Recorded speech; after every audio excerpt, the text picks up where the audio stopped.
జై హింద్, జై భారత్. ఈ భారతదేశం చరిత్ర చూసిన తర్వాత ఇంతకాలానికి ఎంత కాలం వచ్చింది కాబట్టి ఈ భారతదేశానికి, కానీ చరిత్రని గుర్తు చేసుకోక తప్పదు.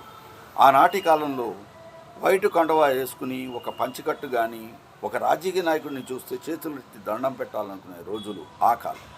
కానీ ఇలాంటి కాలంలో అందరికంటే అసహ్యమైన వ్యక్తి ఎవరంటే నాయకుడని చెప్పే కాలం వచ్చింది. ఈ రకంగా మారారు. ఈనాటి జన్మనెత్తిన ప్రతి ఒక్కళ్ళు గుర్తు చేసుకోవాలి, అసలు ఇలాంటి లీడర్లా తయారయ్యేది అనే అసహ్యం పుడుతుంది.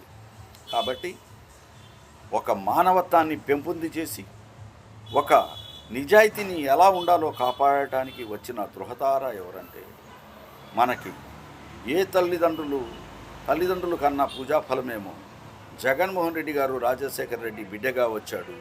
ప్రజలందరినీ చేరువయ్యాడు.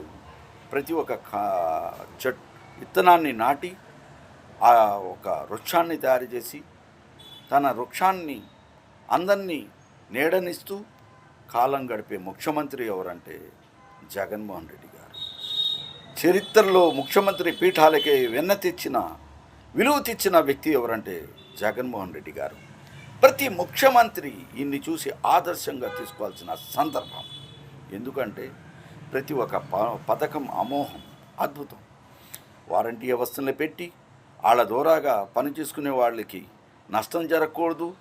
ఏ రోజు పని చేసుకునేవాడికి ఏ కాగితం కావాలన్నా కూడా చదువు వచ్చినా లాగపోయినా వాళ్ళ ఇంటికి చేరవేయాలని ఆ ఒక్క వారంటీ వ్యవస్థని పెట్టాడు జగన్మోహన్ రెడ్డి గారు. అక్కడి నుంచి ప్రతి ఒక్క పథకం ఏది అవసరమైతే అభివృద్ధికి పెట్టాడు జగన్మోహన్ రెడ్డి గారు. ఏ హార్బార్ కట్టినా, ఎన్ని పనులు చేసినా, ఏ ఒక్క కార్యక్రమాలు చేసినా, ఏ హాస్పిటల్స్ పెట్టినా ప్రజల గురించే అనేది పెట్టారు. అంతేకాదు, విద్యా సంస్థ కుట్టిపడిపోతుంటే దాన్ని ఇంగ్లీష్ మీడియంగా మార్చి విద్య అనేది ఒక జ్యోతి లాంటిదని చెప్పి వెలిగించిన నాయకుడు మన జగన్మోహన్ రెడ్డి గారు. అలాంటిది రైతుని ప్రతి ఒక్క వాళ్ళని కూడా ఏ రకంగా చేస్తే వాళ్ళు సేఫ్గా ఉంటారని ఆలోచన చేసిన తక్కువ ఏజ్లో ఎక్కువ సీనియర్గా వాడిన వ్యక్తి ఎవరంటే జగన్మోహన్ రెడ్డి గారని చెప్పుకుంటున్నాం. ఈయన గురించి ఎందుకు చెప్పుకుంటున్నాం?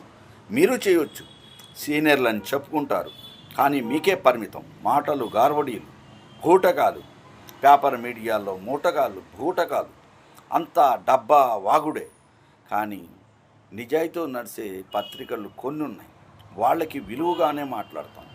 కానీ ఇలాంటి వాళ్ళు వచ్చిన తర్వాత అసలు ప్రతి ఒక్క అధికారి కూడా గాడి తప్పుతున్నారు. ఇలాంటి ముఖ్యమంత్రిలా మనకు అవసరమా?